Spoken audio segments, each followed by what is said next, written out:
इस वीडियो में मैं आपको क्वेश्चन नंबर 51 से 55 तक 2010 BHU MTech soil and water conservation and MSc soil and water conservation, BSc agriculture science के स्टूडेंट के लिए और बीटेक एग्रीकल्चर इंजीनियरिंग के स्टूडेंट के लिए। ठीक है, क्वेश्चन नंबर 51 कहता है कि if n is the pump speed in RPM, Q is the pump discharge in meter cube per second, H is the total head in meter, the specific speed of the pump will be। तो specific speed का सीधा सीधा एक formula है। Speed, इस speed को कहते हैं ऑपरेटिंग स्पीड या working speed, into discharge to the power 1/2 upon head to the power 3/4। बाकी ये तीनों जो ऑप्शन है ये किसी भी पैरामीटर का फॉर्मूला नहीं है, ये ऐसे ही लिखा हुआ है, सो दिस इज रॉन्ग। और अगर होता किसी चीज का फॉर्मूला होता, कोई लॉजिक इसमें होता तो मैं उसको बताता, लेकिन किसी चीज का फॉर्मूला नहीं है। पंप से जो क्वेश्चन आता है, यहां से भी क्वेश्चन आता है इस रिलेशन से। ये आपका है स्पीड, ये है डिस्चार्ज, ये है हेड और ये है पावर। ठीक है, इसका अगर आप एनालिसिस करेंगे तो आप ये पाएंगे कि अगर स्पीड को 2 गुना बढ़ा दिया जाता है तो प्रेशर 4 गुना बढ़ जाता है, पावर 9 गुना बढ़ जाता है। एक क्वेश्चन भी आगे ऑब्जेक्टिव में आता है, इसी बेस पर ऑब्जेक्टिव क्वेश्चन है। तो ठीक है, ये हो गया। Question number 52, for partially penetrating well the depth of observation well should be. तो इस क्वेश्चन में कोई बुक लिखता है इक्वल टू और कोई बुक लिखता है लेस देन।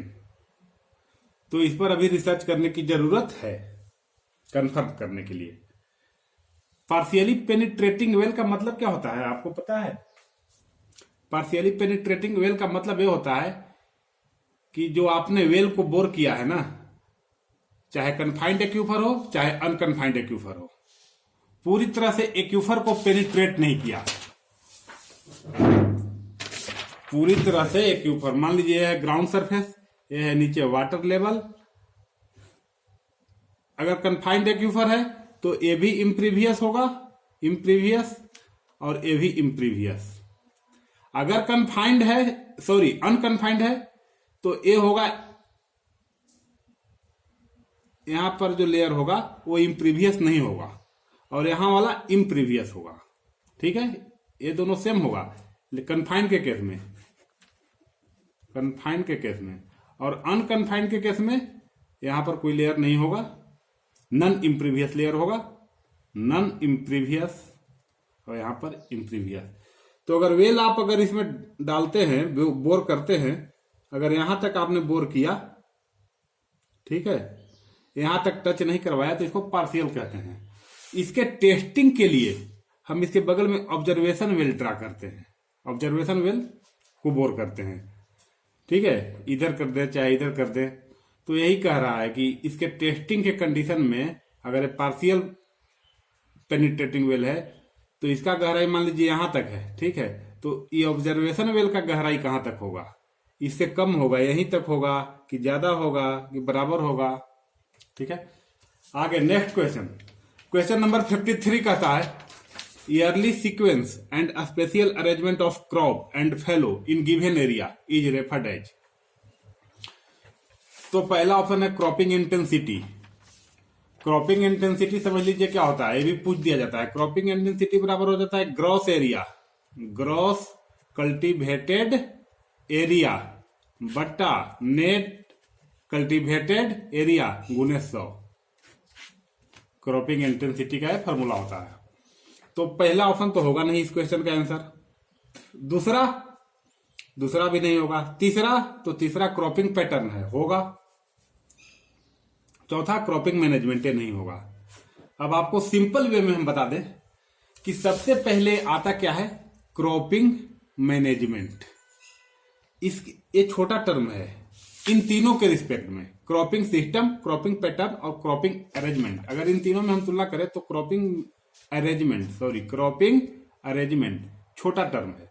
इससे बड़ा टर्म आ जाता है क्रॉपिंग पैटर्न, और इससे भी बड़ा टर्म है क्रॉपिंग सिस्टम। क्या है ना कि क्रॉपिंग अरेंजमेंट जब हम 1 साल का लेते हैं तो उसको क्रॉपिंग पैटर्न कहते हैं, और क्रॉपिंग पैटर्न में जब हम मैनेजमेंट अप्लाई कर देते हैं कि जैसे हमें 1 साल खेती करना है तो पानी कितना डालना है, लेबर कितना चाहिए, फर्टिलाइजर कितना चाहिए, ठीक है, मतलब सारा मैनेजमेंट, कब इरिगेशन देंगे, कैसे देंगे, कब पेस्टिसाइड देंगे, कैसे देंगे, तो इसमें जब मैनेजमेंट अप्लाई कर देते हैं तो उसको कहते हैं, आप कह सकते हैं कि क्रॉपिंग पैटर्न प्लस मैनेजमेंट। अब क्वेश्चन में आपको कैसे भी घुमा फिरा के पूछ सकता है, बराबर हो गया क्रॉपिंग सिस्टम, ठीक है ना, ये पूछा जाता है हमेशा, क्रॉपिंग पैटर्न और क्रॉपिंग सिस्टम हमेशा पूछा जाएगा।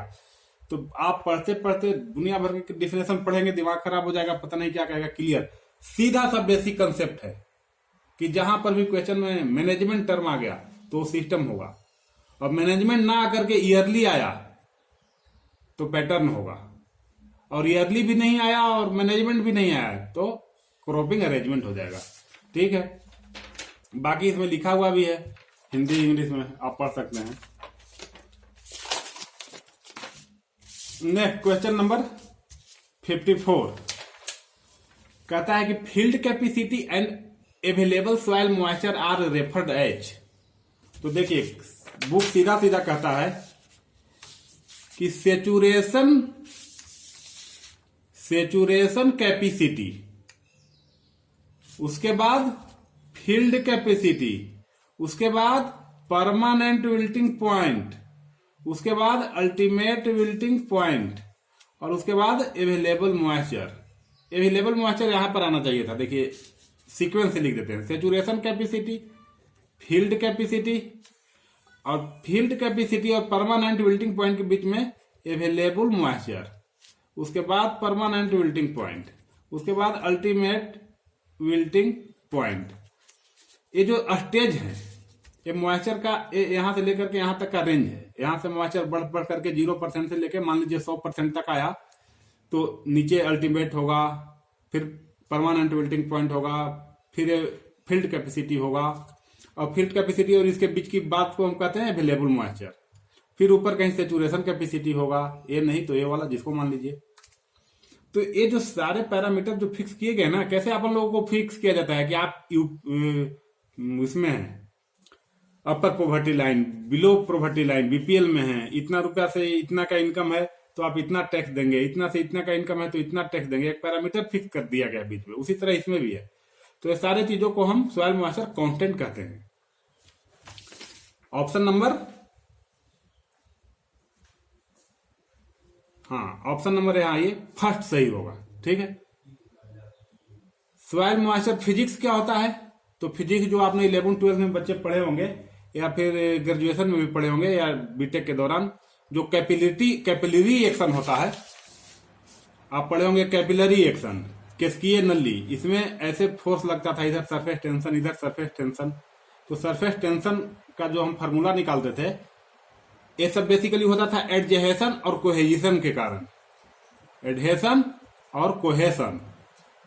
इसको हम सॉइल फिजिक्स के अंतर्गत डालते हैं। ठीक है, तो ये नहीं होगा soil physics. Soil moisture range हमने आपको बताइए दिया कि ये पूरे रेंज को सॉइल मॉइस्चर रेंज कहते हैं। उसके बाद है सॉइल मॉइस्चर इंडेक्स। तो सॉइल मॉइस्चर इंडेक्स किसको कहते हैं? ये देख लीजिए, current moisture content minus permanent wilting point बटा फील्ड कैपेसिटी। ठीक है, ये भी पूछता है मॉइस्चर इंडेक्स। मॉइस्चर इंडेक्स का वैल्यू 0 से 1 तक होता है। क्यों होता है 0? इसका एनालिसिस करिए, समझ में आ जाएगा। क्यों होता है 1? इसका एनालिसिस करिए, समझ में आ जाएगा। 0 को हम एक्सट्रीमली ड्राई कंडीशन कहते हैं, एक्सट्रीमली ड्राई कंडीशन। वेट को हम एक्सट्रीमली वेट कंडीशन कहते हैं। ठीक है, question number 55, volume of water present in total pore volume. Total pore volume, ये सॉइल है ना, बीच बीच में ये देखिए सॉइल है। ठीक है, सॉइल पार्टिकल है सब। अब बीच में पोर का वॉल्यूम है। ठीक है, ये सब मान लीजिए सबको जोड़ दिए हम, तो आ गया 10 सीसी, 10 सेंटीमीटर क्यूब।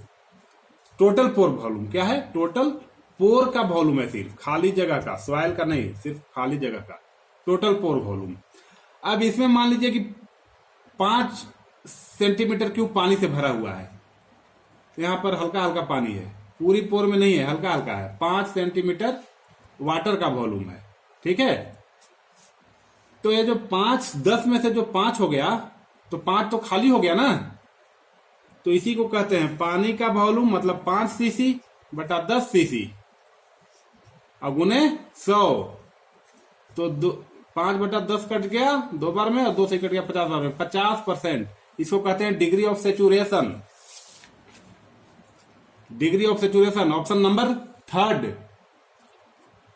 बाकी मॉइस्चर कंटेंट का डिफिनेशन अलग होता है, देखिए लिखा हुआ है मॉइस्चर कंटेंट, वेट बटा वेट है, वॉल्यूम ऑफ वाटर नहीं है, वेट ऑफ वाटर बटा वेट ऑफ सॉलिड है। यहां पर कहीं भी वॉल्यूम ऑफ पोर नहीं आया है, जबकि क्वेश्चन में पूछा जा रहा है volume of water present in total pore, तो नीचे टोटल पोर होना चाहिए था, लेकिन यहाँ सॉलिड आया है। या टोटल वेट, फिर एक दूसरा डिफिनेशन भी है सॉइल मॉइस्चर का, लेकिन कहीं भी इस डिफिनेशन के हिसाब से फिट नहीं है। वॉल्यूम ऑफ वेटनेस जो आपका पहला ऑप्शन है, ये भी नहीं होगा, इसका मतलब ये होता है। तो ये 5 क्वेश्चन है, टोटल नोट्स इसमें लिखे हुए हैं यहाँ पे। Clear? You can get it easily. Thanks.